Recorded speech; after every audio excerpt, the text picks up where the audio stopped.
Computer. Hi, I'm Rebecca Haseltine, and I'm here to be in conversation with Sally Weare. Hi. Hi, Rebecca. Hi, Sally is an artist whose work I've admired for a long time, and so I'm very interested to be in conversation with you. I have a lot of questions, but what about beginning just with a general question about how did something coalesce for you about being an artist or making art? Was there a moment? Was it a series of moments? Well, actually, from about the age of 4, I was really cognizant about art and art making because a good friend of my parents was a portrait painter. Well, she painted their portraits, and so when she invited me as a little preschool kid to her studio, she gave me, I guess, some pastels, or I think rather than paint, and I just drew along with her. So everybody was pleased that I was so focused on this, and I just kept on being the artist even in elementary school and high school. So it didn't really, it just evolved with me, I guess, the art making impulse. And it was easy for me to draw. I think it was natural. So being an quote artist in society was not something I was thinking about particularly, but just doing stuff for myself and my friends and my school or whatever. We used to have parties at Halloween and put up decorations and stuff. So I was always the leader of decorating committees and things like that, which were great fun. Cool. And my parents, I have to give my mother credit, especially because she took me to the Art Institute all the time, and in Chicago, where I grew up, and she herself was very art oriented, and was, read everything in sight and wrote things, and so. And was there a point then, sort of more in young adulthood, where something coalesced for you? Right. Well, it was actually in my 3rd year of college. Um, the University of Chicago, where I went, didn't have an art department per se, so I couldn't even think about majoring in art. So I was an English or humanities major there.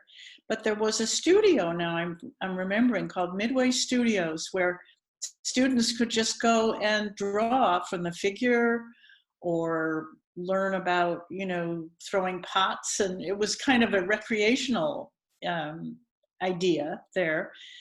And so I did go and draw from the figure, and I found that that was something I adored doing and really kind of excelled at, I guess.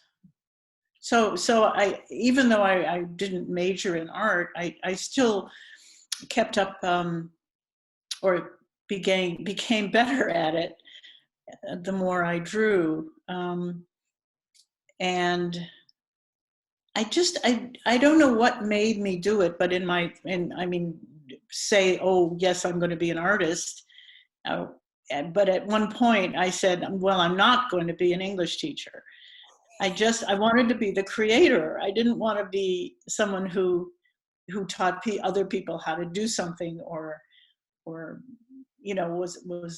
I knew that I was more interested in the creative act than in teaching, although later in my life I loved teaching. I must say that was a great, shot in the arm kind of activity, and, and fun. Well, early on, weren't you somehow involved in cartooning or cartoons? Oh, right. Yeah. Yeah. I was a features editor of our high school newspaper. And so that often ended up drawing satirical things. I don't know if any of them are still, if it exists anywhere, but long, long ago. But that's come up again recently, or after my studio burned down in the fires of 2017. The insurance company allowed me to rent a little space in Oakland, and so I just went there and drew, and oddly enough, a lot of the drawings came out satirical and funny, kind of spontaneously, not cartoons exactly, but not serious either. So that was a really relief for me, I guess you might say, after all that, Sturm and Drang about losing work and the fire. Right. So a kind of redemptive act came back to me about, oh, I could make these drawings,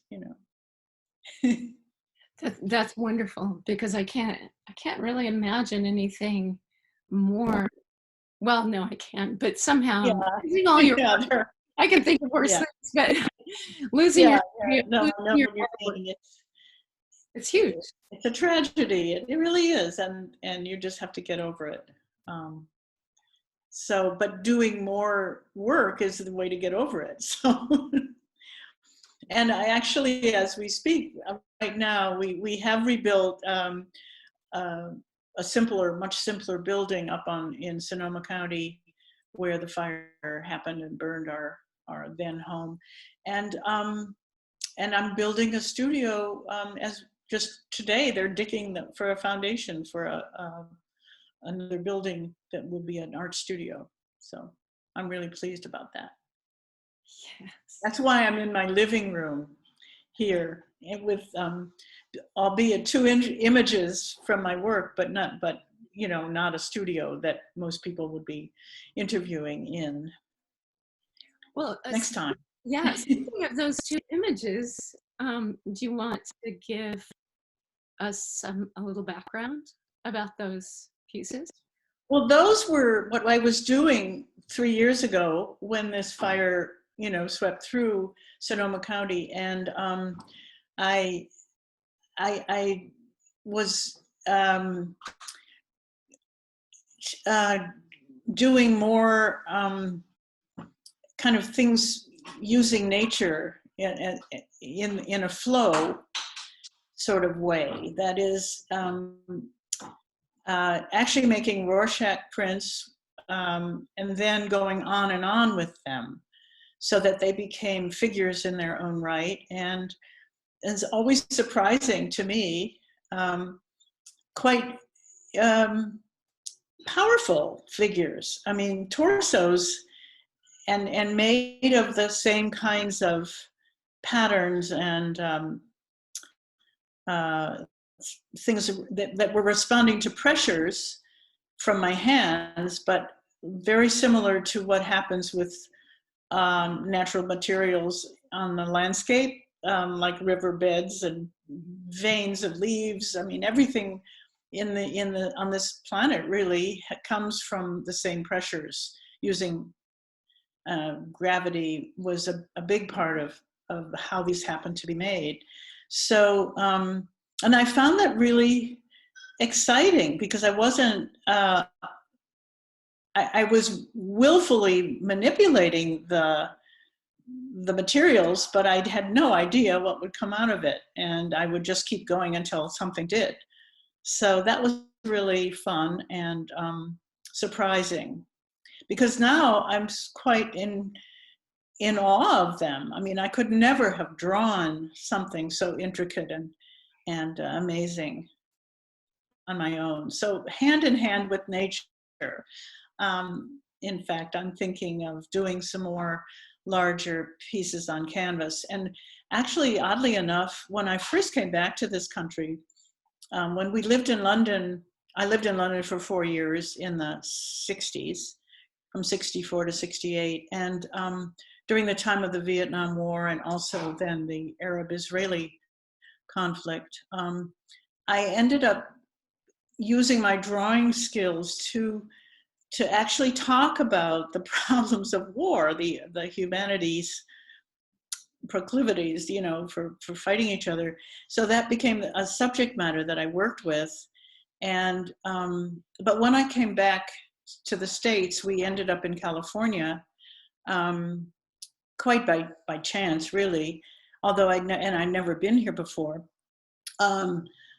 I was just blown away by nature and by the beauty of California and freeways and human structures. And then even better, more exciting came Skylab, which sent back the first photographs of the planet that anybody had ever seen. And that was just mind-blowing for me. I loved flying anyway, but there we were, this beautiful green planet. So I did paint quite a few aerial landscapes while having little children. I had toddlers at that time, and then used those to apply for graduate school at Mills, because I really knew that I needed to go on and find my voice, really, again. Well, yeah, you just suggested a few things that I want to hear more about. So that in that moment of being able to see Earth, Yeah. and I mean, what just struck me as you were speaking, I'm just curious about that perspective overlaid with being a mother. And Right. that sense of just like, this is the world. Yeah, in graduate school, I was incredibly aware of the macro micro dynamic in life, and actually it was a good thing. I stopped doing those aerial landscapes and focused on my everyday life, which was much more being aware of motherhood. But it wasn't about children. It was more about that part of the imagination that finds places to reside, such as, well, in my case, it was a neighbor's couple of windows and my notebook that I wrote in a daily journal kind of way. And that was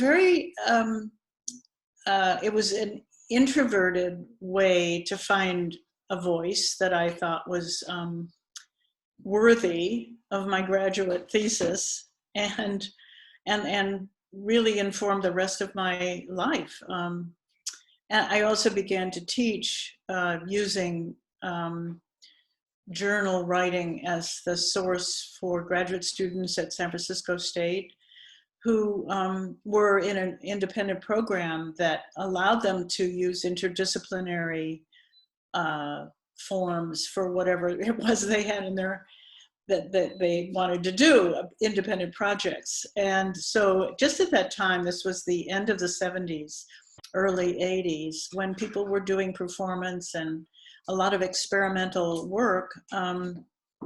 I partook of it vicariously, even though I only did one performance in my life. But it was really wonderful, and they were a great bunch of students for about 5 years there. I taught in that department, which then dissolved, and there was a moment for interdisciplinary university art departments, and then it was gone. Had to do with funding mostly, but also with the growth of the internet and the fact that people could use media much more than they ever had, instead of film, for instance. So those students became, some of them became my lifelong friends, and that was a high point of my life, I have to say, that group of people. And didn't you also end up using a lot of materials in your own work, a lot of different materials at that time, or was it before? Well, yeah, no, I had, with stopping doing big paintings in graduate school and taking film, for instance, and actually by that time I had a dark room in my house because of the lack of long periods of time. I only had short bursts, with little kids. When I went to graduate school, they were 2 and 4, 2.5 and 4. And that was really, uh, well, it was difficult in some ways, but it was such a relief in other ways, because I had a studio given to me and time to actually work. So I would go in the morning and write in my journal, and ended up using that actual notebook as the basis for a series of collages. And so I used other photographs and made layers of illusion that meant something to me. And that became, a way of working after that. For quite some time, I made larger photographic series using found objects, or they didn't appear to be so much found as unearthed from my own experience. And so it was just a wonderful time of awakening to not being ambivalent about being a woman, but being proud of it, and actually thinking about all the details of life. Using one's own life as material was kind of a new concept. It certainly was for me. And I just needed a little bolstering, and that's what happened at graduate school. I got some support, really, for new explorations, and that's what it's supposed to do, and I think it did for me. So I know that there have been bodies of work that you've done that really talk about the world at large and events, world events, current events. And so I'm curious about those, also that thread. So you were focusing on your daily life, but there were moments also where your work was really talking about what was happening out in the world. Yes, I have to say, in the 90s, when I had a Walkman, and I had earphones, and I also got accepted at various artist colonies on the East Coast, and so I would take very few materials, but with me, and it turned out that the Bosnian conflict, the Yugoslavian wars, were raging at that time. And so a lot of the broadcasts I heard were about how neighbors were fighting neighbors, and there was a really complicated series of events. And I actually used some newspaper clipping things of people on being shipped out to fight, exercising on their boats and doing different things, which caught my eye. And so I used some of those figures, or I kept drawing figures who were, you couldn't tell, they were either in conflict, or they were either intimate enemies of some sort or intimate friends. And so I liked that dichotomy, and explored it in a whole bunch of drawings, some of them very large, 3 foot by 4 foot, and some of them very small. And I happened to meet a Yugoslav couple who were researchers here, and they had left because of the war. And she said, why don't these should be shown in Belgrade? So she connected me up with someone who was just starting up a drawing gallery, a gallery for drawing, and also poetry readings and things like that. And she liked the drawings, and so I went and actually brought them and had a show in Belgrade, and that was really interesting for me. And I lived there for a while because people gave me their apartments. And my daughter Kate, who was also a dancer, got involved in a project there as well. So we took that opportunity to go and be just before the huge demonstrations. I mean, I don't want to go into all the details about Milosevic, but he was in fact not reelected, but he said he was similar to Trump here right now. And the people rose up and ended up getting the police and the fire people to sympathize with them. I mean, they made these demonstrations that were just amazing. But I wasn't there then. I had already gone back. That was in the winter.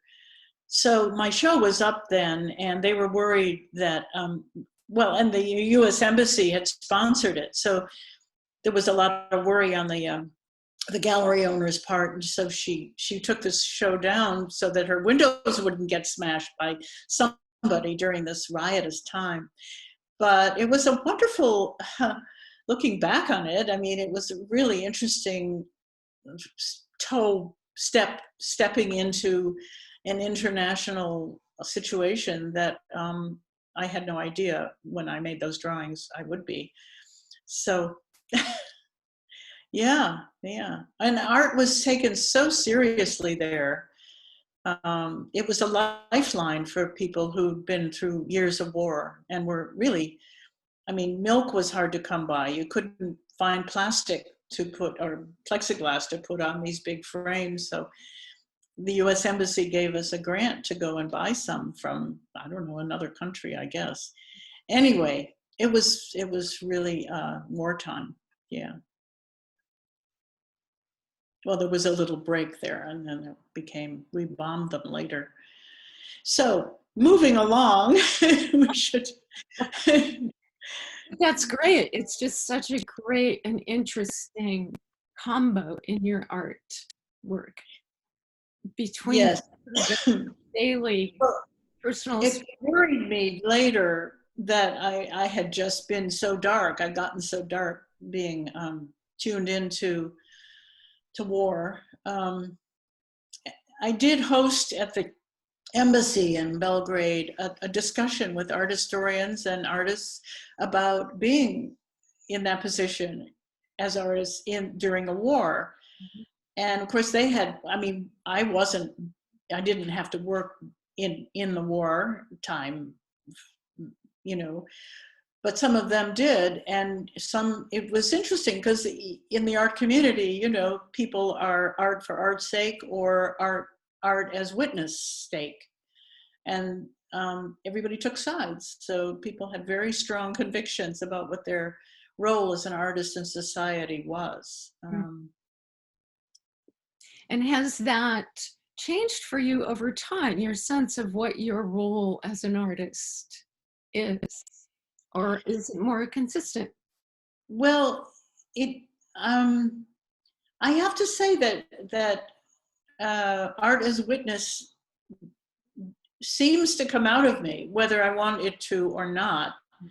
But that's not what I don't think that art can change the world. I think it can make us aware more of things, but you really want people to look at what you do and not turn away, which is a problem for just the mechanical, the seduction process for an artist has to be enough so that the skill or interest or visual excitement of looking at the piece will bring people to it. You know, if it's you know, I come from Chicago, and there are many Chicago contemporary artists, or contemporary from my time, that is 20 years ago, 30 years ago, who I'm thinking of Golub. I think his name is, anyway, his work is so disturbing that it's very difficult to look at.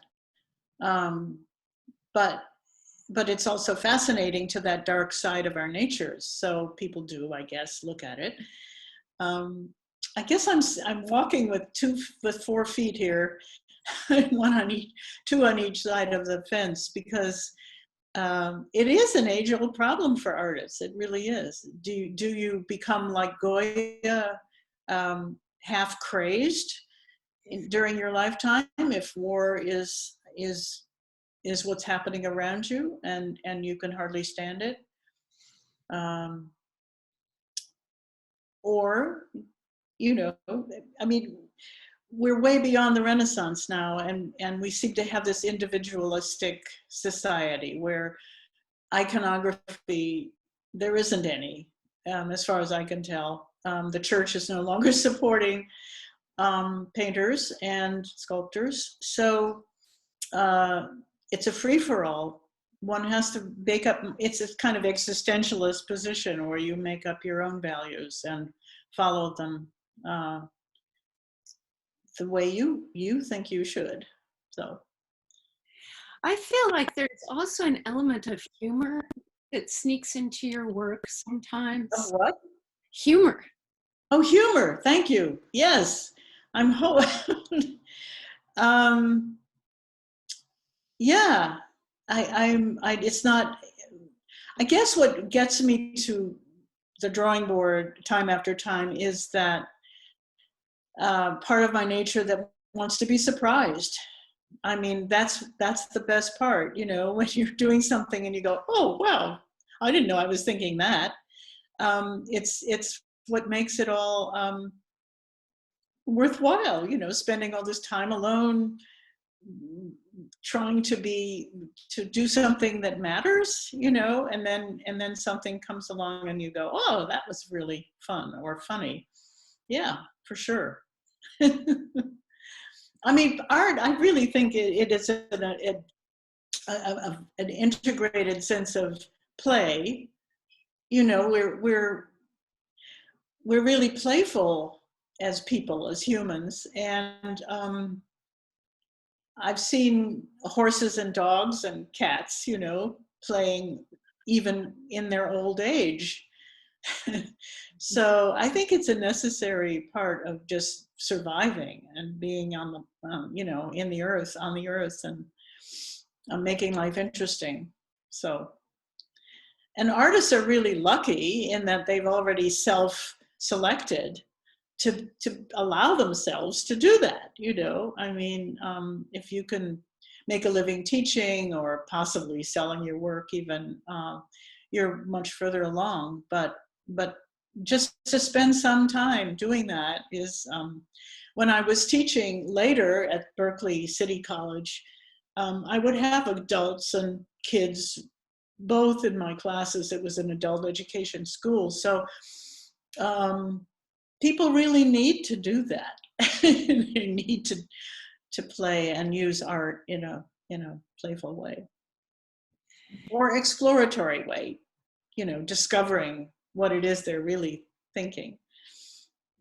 So I'm Yeah. curious, do you have something brewing now, either that you're engaged in or that's just about to start?